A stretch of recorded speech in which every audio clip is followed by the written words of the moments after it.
नमस्कार। हम राजेश कुमार मांझी बिहार के छपरा के रहे वाला हैं।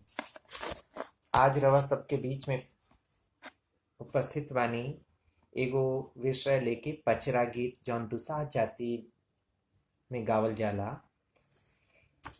दुसाह जाति के बारे में दुसाह जाति जौन बा उ जौन बा बहुत ही धर्म कर्म में विश्वास रखे वाला जाति है। दुसाह जाति जौन गीत गावेला ओकरा के पचरा गीत कहल जाला। पचरा गीत भी अपना आप में भक्ति गीत होला। लेकिन ए से पहले कि हम पचरा गीत के बारे में कुछ बात रखी अपन, उससे पहले हम दुसाह जाति के बारे में रवा सबके बतावे के चाहतानी कि दुसाह जाति कहाँ से आइल और कैसे बिहार में बस गई। जहां तक हमरा ध्यान बा किताबन में पढ़े के मिलेला कि दुसाह जाति जौन होला राजस्थान के क्षत्रिय गहलोत जौन होला उ जाति रहे आ बिहार के मिथिलांचल में जाके बस गई। मिथिलांचल में राजा सहलेश ओकर वंशज भइलन, चौहारमल ओकर वंशज भइलन। ए तरह से बहुत सारा राजा यानी दलित वर्ग में भी राजा लोग भइल, जौना में राजा सहलेश के नाम आज के डेट में बहुत गर्व से लेहल जाला। नेपाल में आज भी पूजल जाला राजा सहलेश के। एकर जे भी वंशज बा बिहार के कोना कोना में बस गईल बा। दुसाह जाति जौन बा आज जौन बा बहुत सारा काम करेला। मेन जौन काम बा बिहार में चौकीदारी के दुसाह जाति करेला। ओकरा साथ साथ पूजा पाठ के भी काम करेला। बहुत सारा पूजा पाठ होला दुसाह जाति में। सुबह शाम नित्य कर्म जौन भी बा, सुबह पूजा पाठ करता आदमी, शाम की करता, तरह तरह के मांगलिक आयोजन जौन भी होला, शुभ कार्य जौन भी होला, उमें दुसाह जाति के लोग तरह तरह के गीत गावेला। ई गीत जौन होला अपना आप में भक्ति गीत ही होला। पचरा गीत हमरा जहां तक ध्यान बा, हमार बाप जी भी जब रहनी जब ले तब वहाँ के मुख से सुनत रहनी कि सुबह शाम वहाँ के नवरात्र में पूजा करत रहनी देवी के। दोनों नवरात्र वहाँ के रखत रहनी। नवरात्र में वहाँ के सुबह शाम रोज भक्ति गीत जौन गाई उ हमरा जहां तहां थोड़ा बहुत जौन सुने के मिलल बा, हमरा ध्यान बा, वही में से कुछ रउआ सबके समक्ष रखेम। दू लाइन ओकरा बाद ओकर सामाजिक सांस्कृतिक संदर्भ का बा ओकरा बारे में हम बात करके चाहब। सबसे पहले तो जौन हमनी के देश बा उ लोकगीत के परंपरा जौन बा भोजपुरी में बहुत सदियन से चलत आवता। ई परंपरा कोनो नयका नइखे, बहुत सदियन से चलत आवता। बहुत बड़ा बड़ा विद्वान लोग ए पर काम कैले बा। विदेश में भी बहुत सारा काम भइल बा। सबसे पहले 1856 में इंग्लैंड में विलियम जोन्स ए क्षेत्र में काम कैलन। फोकलोर नाम से वो अध्ययन कैलन। फोकलोर एगो शब्द गढ़ना। फोकलोर यानी लोकगीत। फोकलोर लोकगीत एगो शब्द गढ़लन विलियम जोन्स। ओकरा बाद ए पर वर्ल्ड के कोना कोना में, विश्व के कोना कोना में अध्ययन होखे लागल बा। आज भारत में भी लोकगीत के लेके बहुत सारा अध्ययन होता। भोजपुरी लोकगीत में भी अध्ययन लोग करता विभिन्न विश्वविद्यालय के अंतर्गत। जौन में पचरा गीत पे अभी अध्ययन भइल बा कि नहीं हमरा नहीं मालूम, लेकिन बहुत सारा लोग ई जौन अपना अपना किताब में संकलित कैले बा पचरा गीत के। जौन में साची मिश्रा भी बारी, पुणे में रह तरी, उहो लिखले बारी। बहन चंदन तिवारी बहुत सारा गीत गैले बारी। बेचन राम जी बहुत सारा गीत लिखले बारन। झारखंड में भी बहुत सारा ऐसा आदमी के हम जानते हैं जो पचरा गीत लिखत। आज भी भरत शर्मा जी के मुख से हम बहुत सारा गीत सुन ले बानी, जौना की दू लाइन रउआ सबके सामने हम रखे के चाहब। तो हमनी के सबसे पहले तो वास्तविक रूप जौन हम कहे के चाहत नहीं कि पचरा गीत के जौन वास्तविक रूप बा वो भगवती के पूजा वंदन बा। भगवती माँ दुर्गा के पूजा वंदन बा, काली के पूजा वंदन बा। भगवती के जितना रूप बा ओकर वंदन कइल गइल बा ए पचरा गीत में। पचरा गीत ए से भी दुसाह जाति गावेला कि कोनो दुख तकलीफ हो जाला। जहां तक हमरा ध्यान बा कि जितना भी हम अपना घर परिवार में लोग के देखले बनी जे पूजा पाठ में रहेला, उ जब भी सब केहू बीमार हो जाता, कोनो तरह के विपत्ति आवता, सबसे पहले देवी के गोहरावेला, अपना आराध्य देवी के गोहरावेला। हमनी के हालांकि आराध्य बाबा जौन भी बार अलग बारन, लेकिन देवी भी बारी जे गोहरावतरी। ई जौन बा ई स्तुति गावल जाला, एक तरह से देवी के स्तुति कइल जाला पचरा गीत में। खेती किसानी करेला औरत जे भाव घर में जब आवला लोग खेती किसानी के बाद, त थकल हारल के बाद सांझ के दिया बाती करे के समय भी गीत गावेला लोग। उ सारा गीत जौन बा भक्तिमय होला, पचरा ही एकरा के कहल जाला। भक्ति गीत एक तरह से पचरा गीत अपना आप में भक्ति बा। दोसर बात बाकी ई जौन गीत बा, लोकगीत के परंपरा जौन बा लोक जीवन से उपजल बा। लोक जीवन जौन हमनी के बा बहुत विस्तृत बा। एक आदमी के ई सृजन नइखे। जौन भी लोक गीत बा, पचरा भी एगो लोक गीत ही।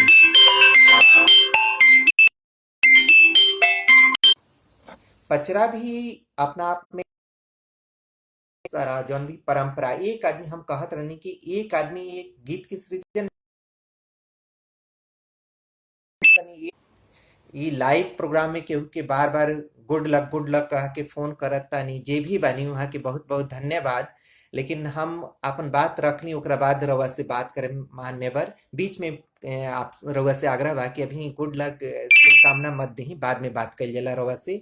जे भी सज्जन है वहाँ के हमार दसों नोह जोर के प्रणाम करतनी रउआ के। हम जौन जानत तनी रउआ से बात रउआ सबके समक्ष रखे के चाहतनी। बात करतनी कि हमनी के जौन ई गीत बा, दुसा जाति जौन गीत गावता, ई गीत जौन बा आज के डेट में दुसाध जाति ही नइखे गावत। पचरा गीत दूसरा जाति के लोग भी गावे लागल बा। आज के डेट में हम देखा तनी कि हर एक मांगलिक अवसर पर वो लोग के घर में ई गीत गूंजाता। आई जौन बा एक ही समय में असंख्य कंठ द्वारा, यानी बहुत सारा कंठ एक साथ गावेला। यानी एक आदमी ना गावेला, बहुत सारा घर घर में ई गावल जाता, असंख्य बा। ठीक बा। त ई सीमा एकर कोनो निर्धारित नइखे, सीमा से बहुत परे बा। आज हम देखा तनी कि जे भी भोजपुरिया भाई लोग बा अब विदेश में जे गइल बा, हम दू चार गो फिजी गईनी, मॉरिशस गईनी, हम देखनी कि भोजपुरी के जौन नी पचरा गीत बा, दू चार गो घर में हम जाके देखनी कि सुबह शाम पूजा पाठ कैसे होता।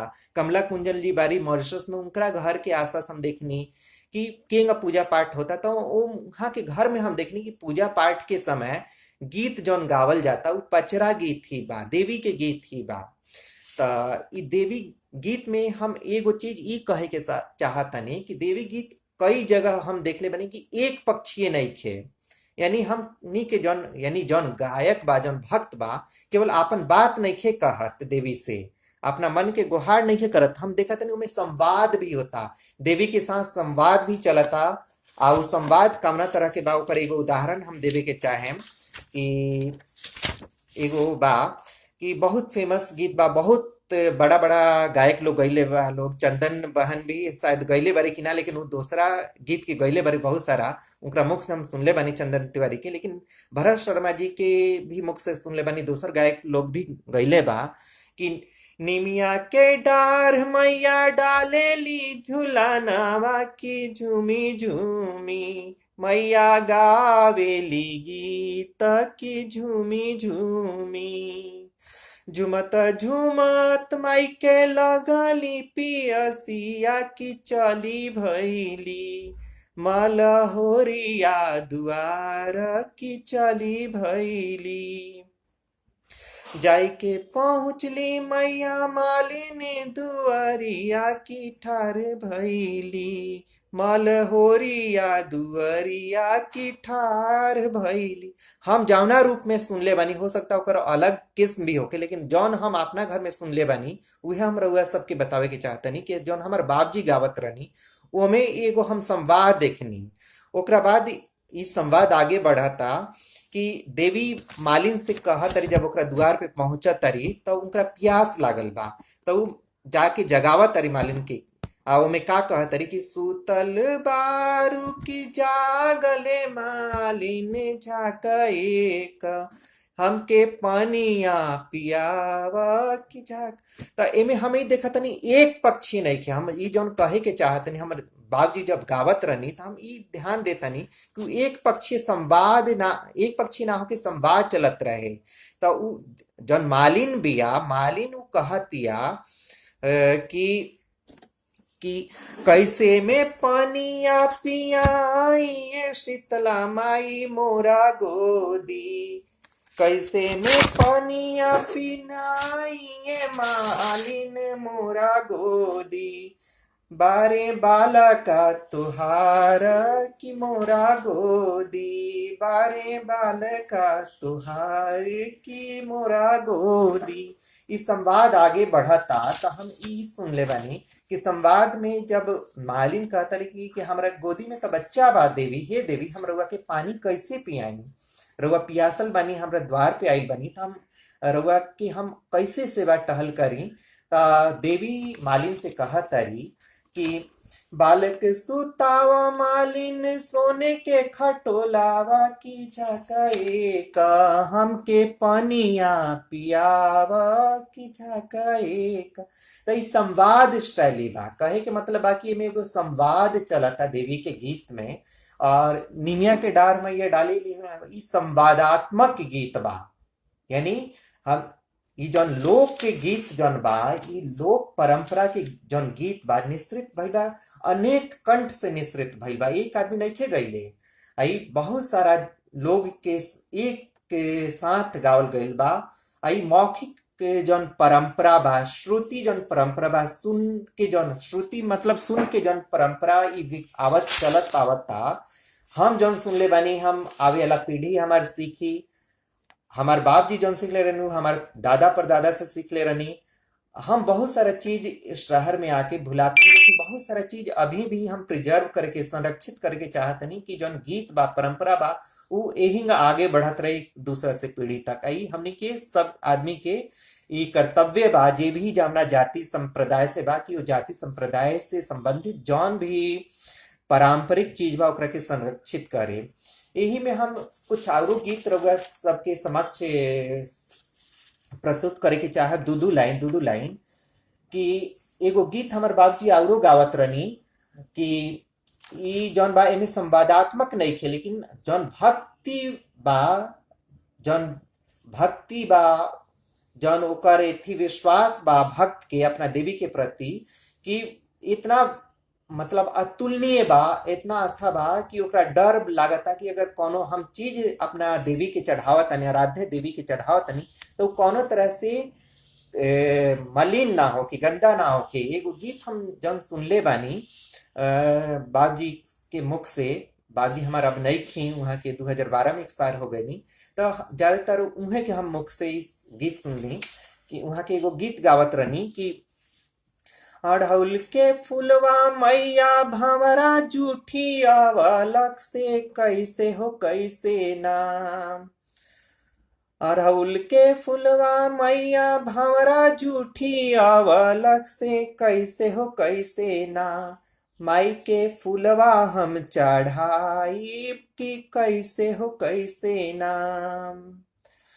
आगे भक्त कहता, ओकरा कहे के मतलब बा ओकरा मन में डर बा कि हे देवी हम देखा तनी कि अड़हुल के जौन फूल बा ए पर भौरा बैठा था, तितली बैठा था, ई भौरा फूल के जूठा कर देले बा, तो हम रउआ के कैसे चढ़ाई, हमरा मन में दुविधा बा।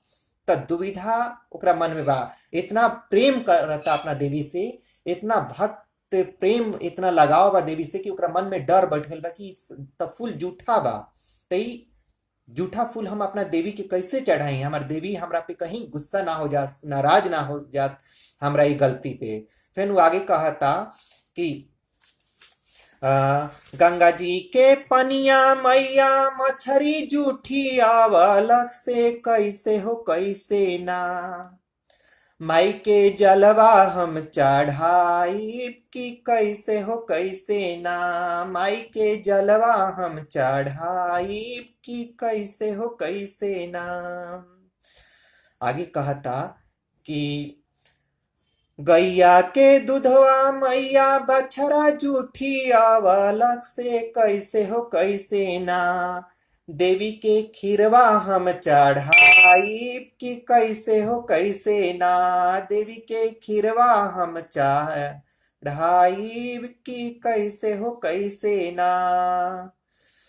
त ई जन गीत बा जन हम सुनले बानी, पूरा गीत त लंबा बा, त ई हम ई कहे के चाहतनी कि जन पचरा गीत जे गायक बा, जे गावत अपना अपना घर में, आई जन गीत बनल लोक कंठ से निकलल गीत, आ लोक कंठ में एक आदमी ना रहे, यानी बहुत सारा आदमी के ही मन मस्तिष्क से ई गीत उपजल। वो लोग के मन में जौन भाव आइल, वो एक गो पैरा हम ई मानतनी, जहां तक हम हमारी ख्याल बा कि केहू ई अड़हुल के फूल वाला लाइन जोड़ले हुई, केहू मछरी वाला लाइन जोड़ले हुई, कि गंगा जी के पनिया मैया मछरी जुठिया, कोनो दोसर आदमी में गैया के दूधवा मैया लाइन जोड़ देलक।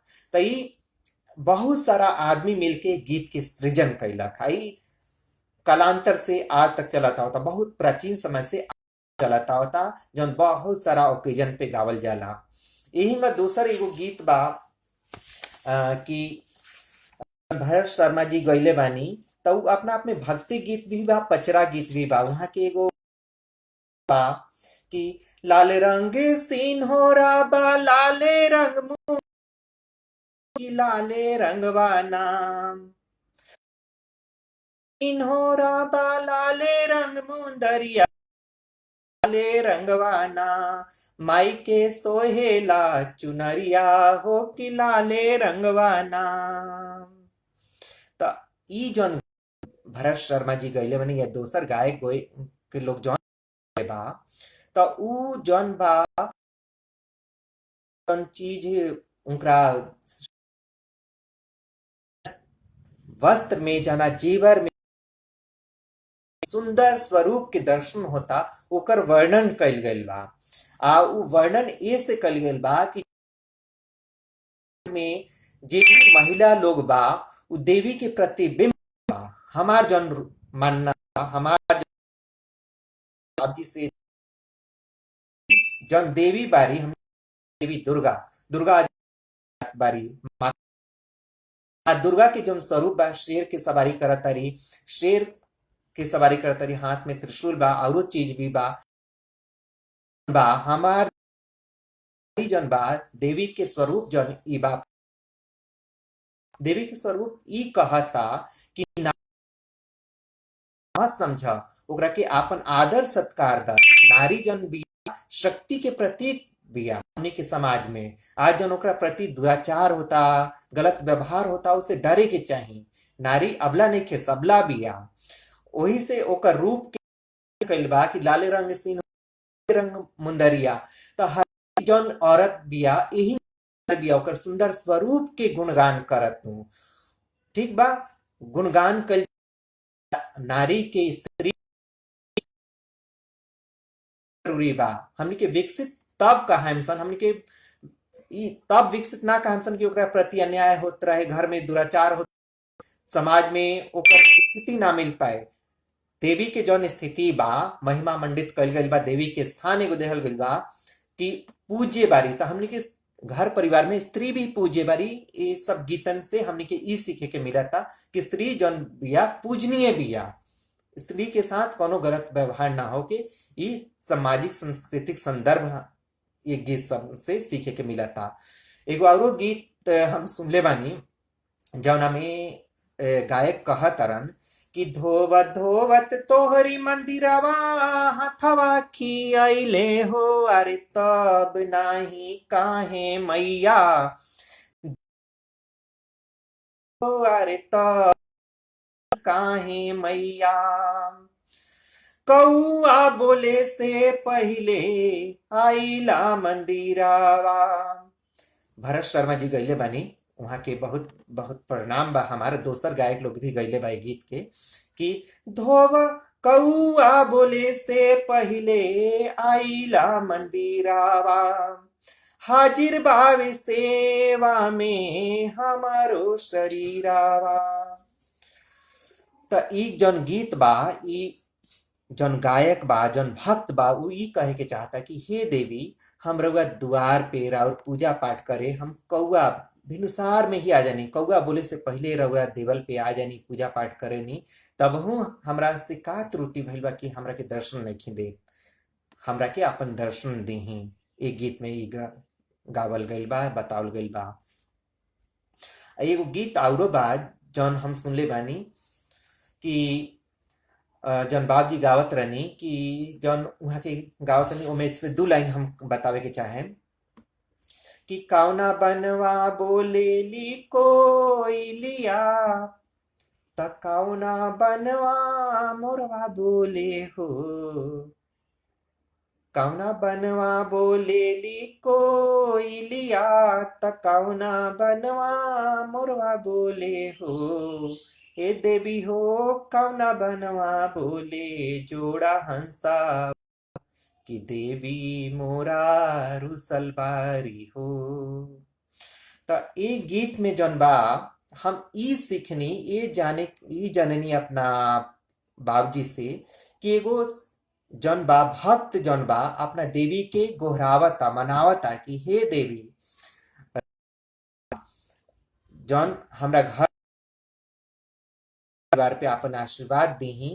आ उ ई जाने के चाहता कि जौन बा देवी कौना पशु पक्षी के आवाज सुन के खुश होली।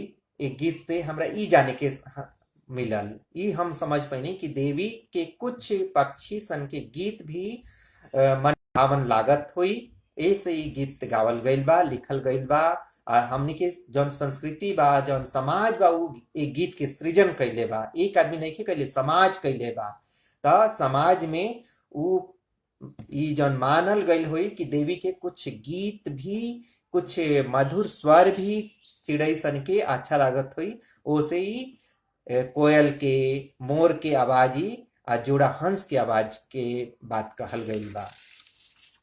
ओकरा बाद पूजा भी दूसरा जाति करेला। राह बाबा की पूजा बहुत प्रसिद्ध बा दूसरा जाति के।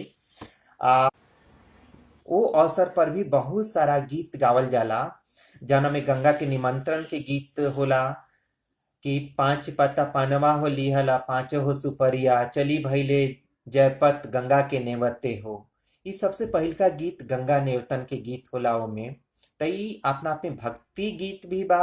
आई पचरा के बैकग्राउंड से ही निकलल हुई। हमरा ई जहां तक ध्यान बा कि पचरा गीत से ही ई निकल के आइल बा। एकर पृष्ठभूमि पचरा गीत हुई कि एमे गंगा जी के भी आराधना कल गईल बा, नेवतल जाता पूजा के समय। ओकरा बाद बेदी बनावे के गीत होला कि अरे हम नाही बंधनी हो बेदिया, बंधले सतराहु हो। पचरा गीत में अगला जौन गीत आवेला, माफी चाहेम कि राह बाबा के हम संदर्भ जोड़नी कि राह बाबा के पूजा में जब अगला गीत आवेला उ बा बेदी बंधाई के गीत कि अरे हम नहीं बंधनी हो बेदिया, बंधौले सतराहु हो। ओमे गीत आवेला जौन हम बाबजी हमार गावत रहनी, हम नहीं गरनी हरीश से गरौले सतराहु हो। ओमे हरीश गारल जाला, तो हरीश गारे के भी गीत होला, यानी बेदी बनावे के गीत होता जौना में।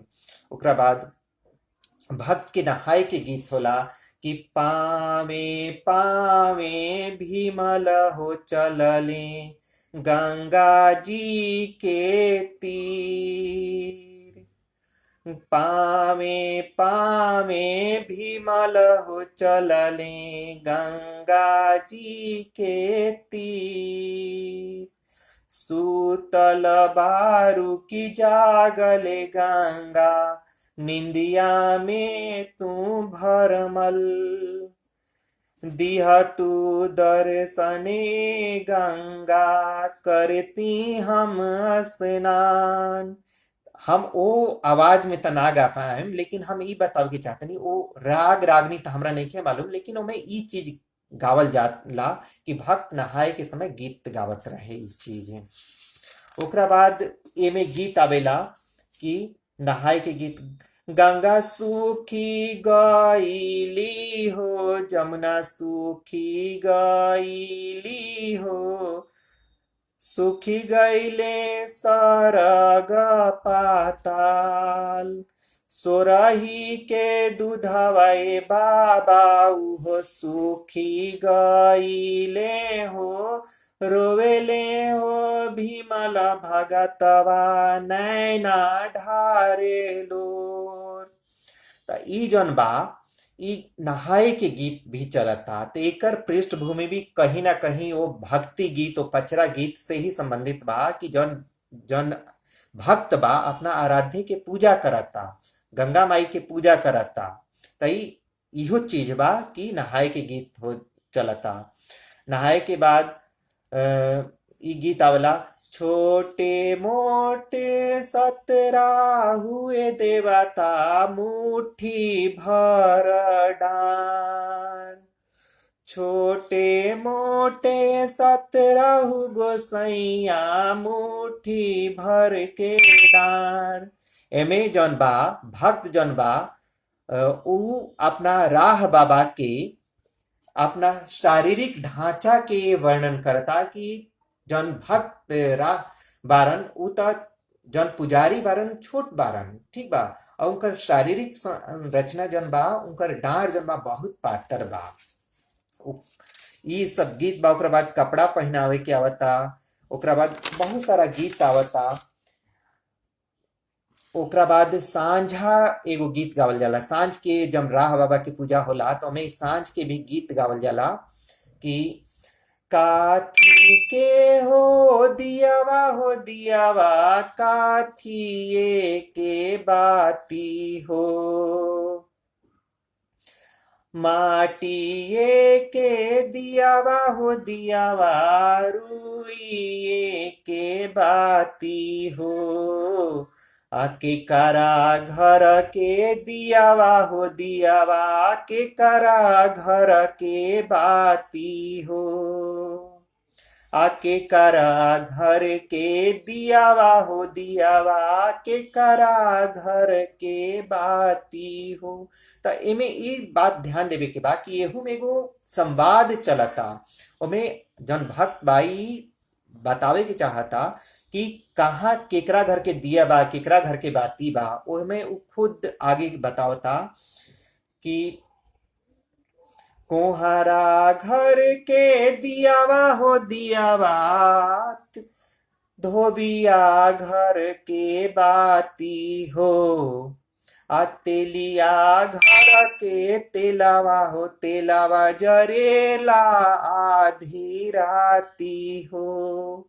ए भक्ति गीत में पचरा गीत कहली या राह बाबा के गीत कहली या सांझा कहली, लेकिन जौन तीनों एक दूसरे से मिलल हमरा बुझाला कि एमे जौन गीत बा उ देवी के गोहरावल जाता। जौन सांझ के सांझा गावल जाता तो देवी के जौन आरती पूजन खातिर जौन दीप जलावल जाता उ दिया कहाँ के आइल बा, कहवा से आइल बा, ओकर सृजन के कैले बा, के बनैले बा। में जौन बत्ती डालल जाता में तेल जौन डालल जाता उ तेल कहवा से आइल बा, उ बत्ती कहवा से आइल बा। तो एगो सामाजिक सौहार्द भी बा कि एक रूपता संगठनात्मक यानी पूरा संगठन बा। हमनी के समाज जौन बा समाज में बहुत सारा जाति धर्म के लोग बा आ सब आपस में प्रेम से रहता। ओकर भी संदेश एक गीत में कहीं ना कहीं बा कि जे पूजा पाठ करता वो पूजा पाठ के समय जौन सामग्री आवता वो अलग अलग समुदाय के लोग उपलब्ध करावता। जैसे कि दिया जलावे खातिर दिया जौन बा कुहार भाई लोग बनैले बा, ओकर बत्ती जौन बा धोबी लोग बनैले हुई, ओ से उ धोबी के संदर्भ आइल बा।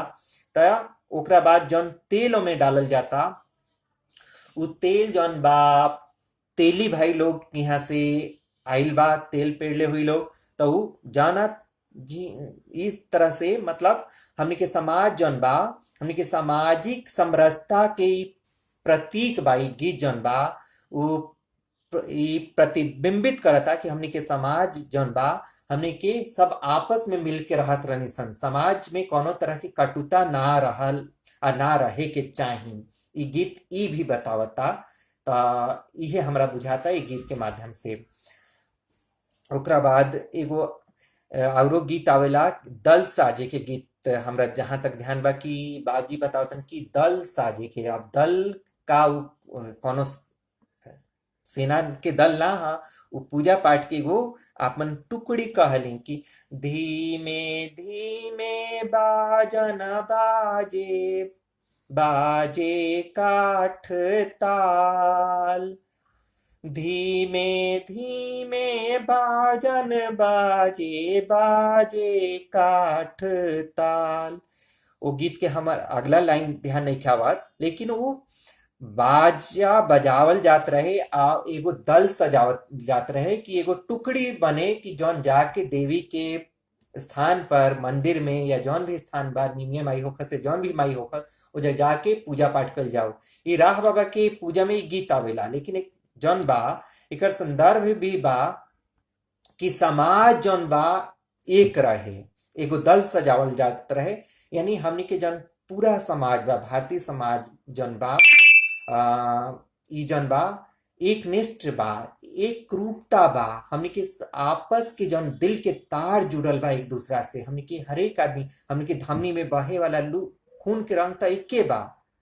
हमनी के हरेक आदमी के भगवान दुइये गो आंख, दुइये गो कान देले बारन, एक ही मुख देले बारन, एक ही नाक देले बारन।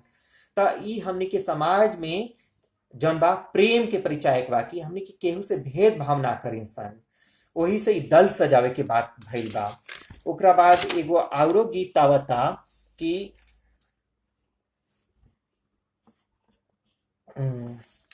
रो खाड़ पे जब चढ़ेलन भक्त त ऊपर बेदी जब बन्हा गईल त खाड़ पे जौन राह बाबा के पूजा होला तो तलवार बांधल जाला, तलवार पे उ खाड़ बोलल जाला। खाड़ पे जहां तक हमरा ध्यान आवता कि ओकरा के खाड़ और धारदार तलवार होला, ऊपर जौन चढ़तन ओ घड़ी के गीत गावल जाला कि रोवेली हो भीमला के माई नैना ढारी लोर।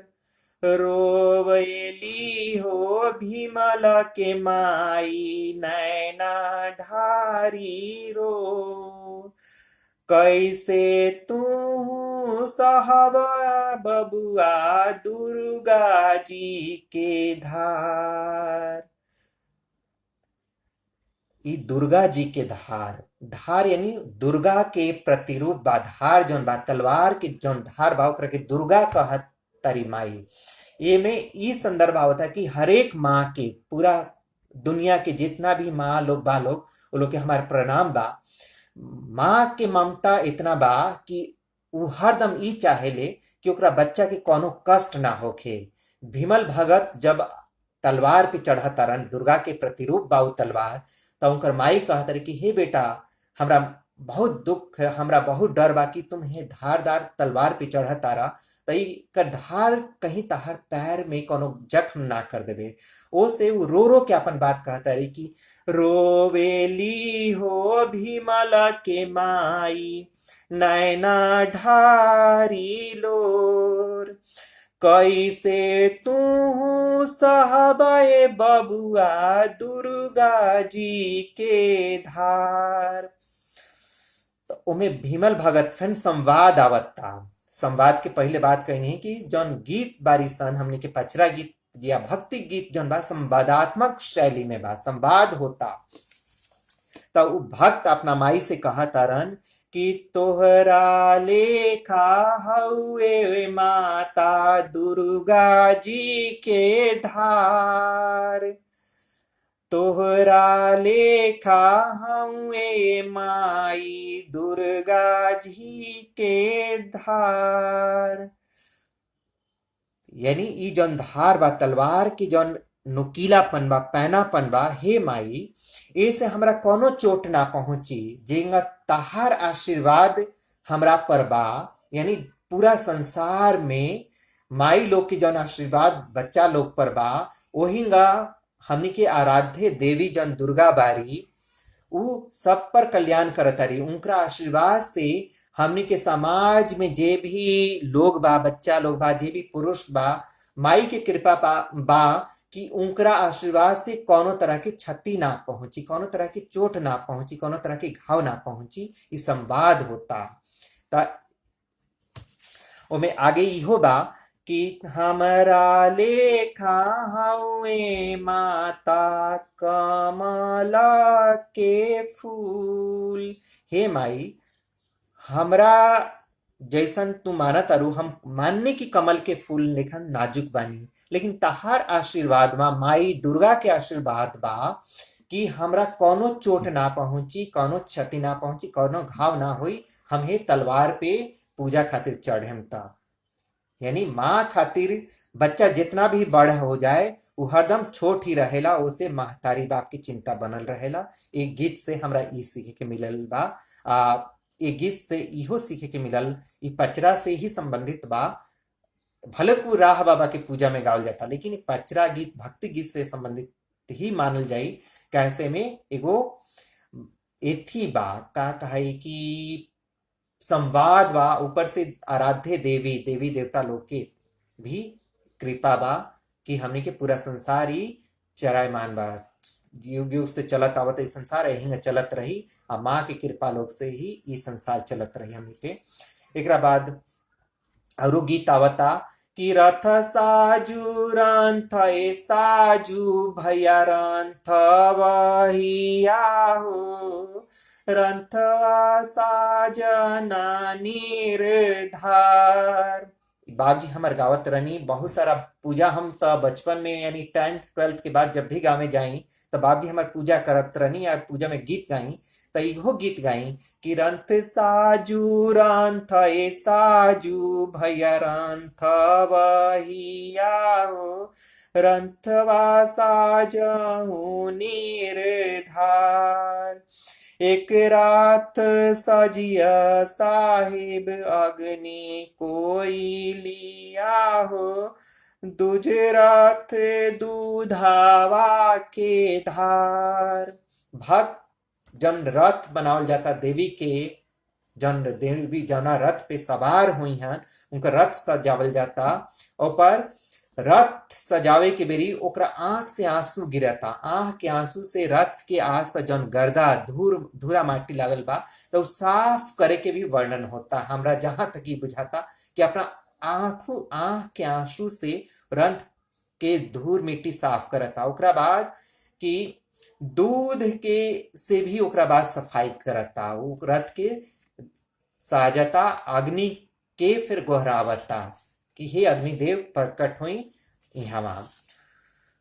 ओकरा बाद हीरामती के बात आवता, हीरामती के दरबार में जाए के बात आवेला तो ओमे एगो गीत आवेला कि बांसवा कटवनिए हीरामती बनवली डलियावा हो, 5 टूसी हरदी लिहली 5 गो ही फूल। अब ओमे देवी खातिर जौन एथी चढ़ावल जाता, जौन का कहीं डोना मान ली या जौन टोकरी सजावल जाता, ओमे का चीज बा तो ओमे 5 गो हरदी बा, 5 गो फूल डालल जाला। ओकरा बाद उ बांस के कोइन से उ बनावल गईल बा।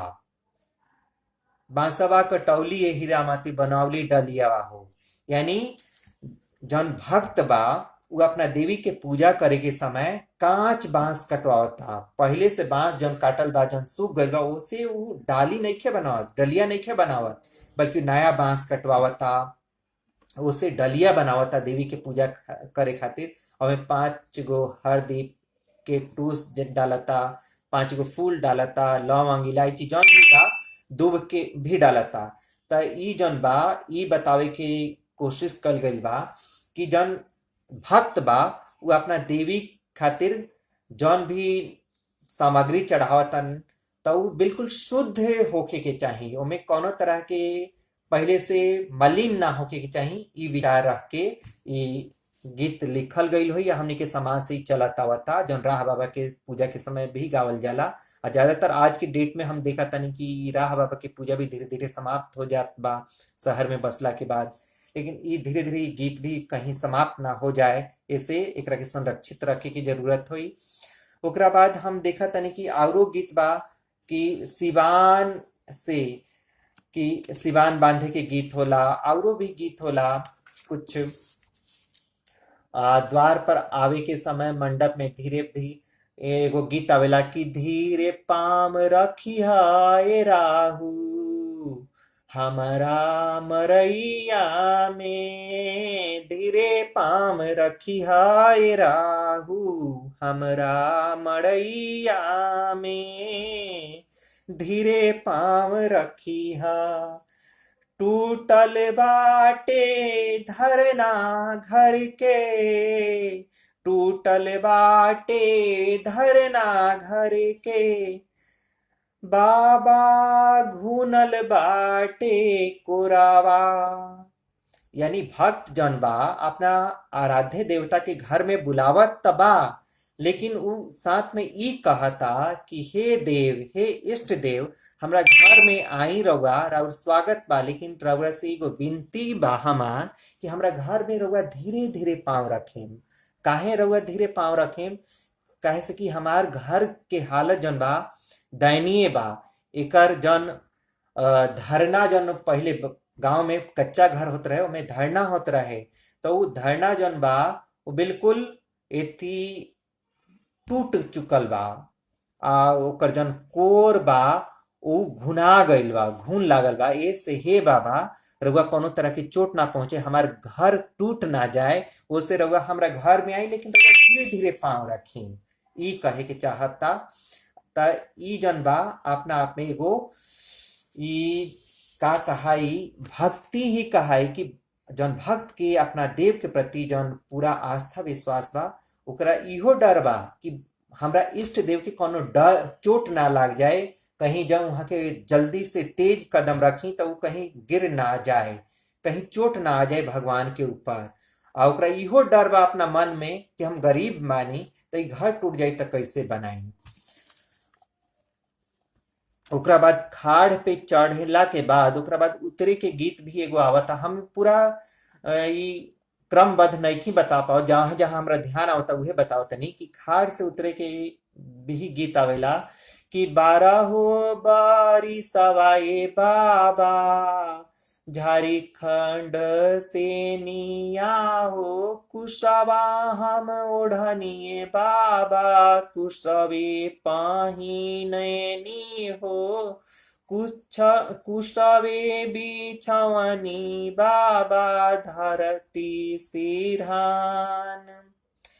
ओमे ई जौन बात बात खाड़ पे से जब उतरत भक्त, तो उ आपन स्थिति बतावता कि पूजा के समय हम कामना स्थिति में रहनी, अब पूजा के बाद हम का अपन वस्त्र धारण कैनी, का चीज पे सुतनी बैठनी। जेंगा भगवान राम जब एथी माँ सीता चल जाता रही एथी में, जब हमने के रामायण महाभारत रामायण में देखले ही बानी सन कि जब देवी सीता के वनवास हो जाता था, कुष्ठ के यानी खड़ पात पे सुतत रहे लोग, कुष्ठ पे सुतत रहे लोग। देवी दोबारा जब देवी चल जाता रही वनवास में वाल्मीकि जी के आश्रम में, तो कुष्ठ पे सुतत रही। और कुष्ठ के वर्णन यहाँ भी आवता कि भगवान राम जन बा कुष्ठ पे सुतत रहलन, कुष्ठ के थी बिछौना बिछले रहन महल में होते हुए, लेकिन ई पूजा में कुष्ठ के प्रयोग होता। और वो से ई कुष्ठ पवित्र मानल गईल बा कि कुछ सवे बिछावनी ये बाबा, कुछ सवे ओढ़ानी। कुष्ठ पे ही जन बिछावना बिछावल गईल बा, ओढ़ले बान, आ कुष्ठ के ही वस्त्र धारण करले बान। उ जैसे भी बनल होई, ई हमरा नइखे बनल, लेकिन एमे संदर्भ आईल बा। यानी जौन हमनी के कहे के मतलब ई बा कि हमनी के जौन आदिम संस्कृति रहे, हमनी के आदिम संस्कृति जौन रहे प्रकृति पर पूरा तरह से निर्भर रहे। तो हमनी के अपना प्रकृति के भी पूजा पाठ करे के चाही। प्रकृति से जौन उपादान यानी जौन भी सूरज चांद पानी जौन भी मिलता, हमनी के गंगा जी के से पानी मिलता है, जौन भी बहुत सारा नदी से पानी मिलता, जौन उपागम बा यानी जौन स्रोत बा, वो भी सब पूजनीय बा। आज हमनी के समाज में बहुत सारा पेड़ पौधा के पूजा होला, पीपल के पूजा होता, बड़ के पूजा होता। तो यानी प्रकृति से प्रेम होता, यानी प्रकृति पर हमनी के निर्भर रहनी सन, आज भी निर्भर बानी सन, हमनी के ऊपर आश्रित बानी सन। तब प्रकृति के दोहन ना करे के चाही, ये भी संदेश बा। कुछ से हम इस संदर्भ के जोड़े के चाहते नहीं कि हमनी के जौन बा हमनी के अपना प्रकृति के कभी भी दोहन ना करे के चाहिए, अवहेलना ना करे के चाहिए। हमनी के प्रकृति से बहुत कुछ मिला था, ओसे हमनी के प्रकृति के भी पूजा करे के चाहिए। आई जौन पचरा गीत बा, भक्ति गीत जौन बा, राहु के जौन गीत बा, वो समय संदर्भ आइल बा कि मनुष्य के अपना प्रकृति के प्रति प्रेम आ लगाव रखे के चाहिए, ओकरा के पूजे के चाहिए। ये हमार कहनाम बा जौन हम एक गीत से सीखले बानी। ओकरा बाद भिनसार के गीत होला, जौन के प्राति कहल जाला कि होत भिनुसार होत भेनु सारवा। हम भूला तनी ये गीत के माफी। ओकरा बाद उपटन लगावे के भी गीत होला बहुत सारा कि मचिया भरल उपटन, मलिया भरल उपटन। मलिया यानी कटोरी, जहां तक मलिया कहल जाला वो कटोरी के, तो मलिया भरल उपटन उपटन मधु तेल हो, यानी बाबा के जन मधु और तेल यानी शहद और तेल से उपटन लगावल जाता। चली भैले मतीसर रानी स्वामी दरबार हो, यानी मतीसर रानी स्वामी दरबार में जाता रही और उससे पहले मलिया में उपटन लेता रही, यानी छोटा सा कटोरी में उपटन लेता रही, यानी हल्दी के लेप लेता रही, सरसों के लेप लेता रही और ओकरा साथ साथ मधु और तेल भी लेता रही, शहद और तेल भी लेता रही और भगवान के उपटन लगावता रही। ये तरह से ई सारा गीत बारी सन। ई सारा गीत जौन बा ये सब के संदर्भ कहीं ना कहीं हमने के धीरे धीरे बिल संदर्भ तबा, लेकिन आज हमने के समाज जौन बा, अंत में ये कहे के चाहब कि आज हमने के समाज जौन बा खाली दुसाधे समाज ना, बाकी पूरा समाज हम कहे के चाहतनी अपना सांस्कृतिक संदर्भ के प्रति सचेत नहीं खे। हम भी जौना जाति वर्ग से संबंध रखत हनी, इस जाति में भी लोग जे बड़ बड़ लोग आ गइल बा, उ ये सब चीज जहाँ पूजा पाठ होता तो उसे दूर भागला। अरे ये सब ढोंग पाखंड बा, अरे ढोंग पाखंड बा ई कहता लोग पढ़ल लिखल लोग। चली मान लेनी कि ढोंग पाखंड बा, लेकिन एगो परंपरा बा, उसे हमने के बहुत सारा चीज सीखे के चाहिए, ओकरा के प्रिजर्व करे के जरूरत बा। पचरा की आज हमने के शादी ब्याह में जहाँ तरह तरह के गीत गावल जात रहे, वो गीत शहर में अइला के बाद धीरे धीरे विलुप्त हो गई। ऑर्केस्ट्रा बाजता, तमाम चीज बाजता, कोनो शादी ब्याह होता में ऑर्केस्ट्रा लगा दिया जाता, बाजा बजावे लागता लोग, आ तरह तरह के गीत नइखे गावल जात। तो आज वो सबके प्रिजर्व करे के जरूरत बा। मांगलिक अवसर पे मांगलिक गीत गावे के चाही। हमने के ई मांगलिक गीत जौन बा समाज से सृजित भइल बा। सोहर झूमर तरह तरह के गीत गावल जाला। लइका जब हो जाला सन सोहर गावल जात रहे, आज भी गावल जाला। छठिहार में बहुत सारा गीत गावल जाला, लेकिन धीरे धीरे विलुप्त हो जाता। तिलक पे तिलकहरू लोग आवत रहे तो वही बरनेत के गीत होते रहे, लेकिन बहुत सारा समाज में ई गीत खत्म हो जाता। तो ये पचरा गीत खातिर रउआ सभी हमरा के मौका देनी, उससे ओकरा साथ साथ रउआ पूरा आखिर टीम के धन्यवाद, भाई देवेंद्र तिवारी जी के धन्यवाद। लेकिन हम ये मंच से ये कहे के चाहब कि जे भी भोजपुरिया भाई लोग बा धीरे धीरे अपना संस्कृति के प्रति दोबारा से लौटे। जहां तक हो सके अपना शादी ब्याह जब भी होके, मांगलिक जब भी अवसर होके, मांगलिक गीत गावल जाए वो अवसर पे। हमने के माता बहन लोग उन चीज अपना पूर्वज लोग से सीखे, जे भी हमने के जे भी पुरानिया घर में बा वो आदमी से वो गीत सीखे कि कौन कौन सोहनी रोपनी के बहुत सारा गीत विलुप्ति के कगार पे बा। तो सोहनी रोपनी श्रम प्रधान गीत भी सीखे की जरूरत बा। ये भक्ति सब गीत के भी सीखे के जरूरत बा। ओकरा बाद जौन मांगलिक गीत बा वो सब के भी गीत सीखे के जरूरत बा, ताकि आवेला नायका पीढ़ी के हमने के ई सब दे पाइसन। हमने के पूरा संसार के ई बता पाइसन कि भोजपुरी समाज में हरेक अवसर पे एक कहो गीत गावल जाला। हरेक अवसर खातिर हरेक अवसर पे अलग अलग गीत गावल जाला, चाहे जन्म हो, जन्म हो या कुछ औरो विधि विधान हो, हरेक अवसर पे बा। यही बात के साथ अगर कोनो त्रुटि हो के वो खातिर माफी चाहतनी, लेकिन हमरा दिमाग में जितना भी रहे वो हमरा सबके बतावे की कोशिश कैनी, असामाजिक संदर्भ जोड़े की कोशिश कैनी। आई लोक गीत लोक से उपजल बा, लोक में चलत आवता, लोक में चलत रहे, ये हम रउआ सबसे विनती करें या लोक में ये आगे बढ़त रहे। वो खातिर जरूरी बा कि हम सब लोग एक प्रति सचेत होई, अपना अपना समाज में घर परिवार में जौन चीज सुनतनी वो चीज के प्रिजर्व करी, ग्रहण करी। और वह सबके एक गो बात साझा करके चाहब, हमार माई के उम्र जौन बा आज पूरा 78 78 साल बा। और वहाँ की जौन जौन गीत कुछ गीत वहाँ के हम रिकॉर्ड करतनी, वो सब पे हम ओकर अंग्रेजी अनुवाद भी साथ साथ करतनी कि आवे वाला समाज के ई बता पाइसन हमनी के जे भी बा। हम भी नहीं कहत कि हम अंग्रेजी हम ही जानतनी, जे भी भाई बंधु बा वो सब लोग से हम शेयर करें कि एक गीत सन में मांगलिक गीत खास तौर से हम आश्रम प्रधान गीत सब कलेक्ट कैले बानी। अपना माई जौन हमार गईले बारी कुछ गीत ही अभी कलेक्ट हो गइल बा। कुछ औरो भी हम दूसरा रिश्तेदार लोग से या अपना गांव में जब भी जाता नहीं, हम दू दू गो चार चार गो दूसरा जाति समुदाय में भी जाके हम वो लोग के घर में जौन गीत पुरानिया लोग गावता ओके हम कलेक्ट करत तनी। और आवे वाला दिन में कुछ कुछ हम ओकरा के अनुवाद के साथ प्रस्तुत करें कि हई गीत हे समाज में गावल जाला। हमनी ताकि पूरा संसार के बतावल जा सके कि हमनी के कल्चर जौन बा, हमनी के संस्कृति जौन बा वो कितना इनरिच बा। बहुत सारा लोग ये चीज में लागल बा। वो सब लोग के बधाई जे ये संरक्षित करे में लागल बा, जेहे में लागल बा। एक जेहे के बहुत जरूरत बा। पुनः आप सबके बहुत बहुत धन्यवाद, प्रणाम। रउआ घर में रहीं, सुरक्षित रहीं। आज की डेट में कोरोना के समस्या बढ़ल बा, अपना घर परिवार के ध्यान दी। पुनः नमस्कार, धन्यवाद।